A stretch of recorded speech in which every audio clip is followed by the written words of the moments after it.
Bạn bông Mà tại anh bông một bón mấy phép mày lâu mày lâu cả bao này các bạn đăng mặt đừng râu cối cát à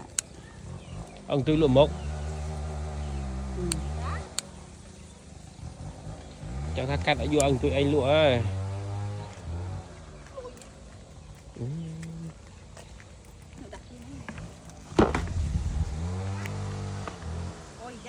tôi chỉ vô cái ơi mà cái sao vô cái ơi chứ ông téo nhá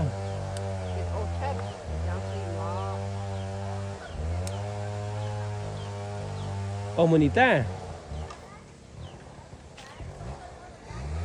chả hai tay cả bán cái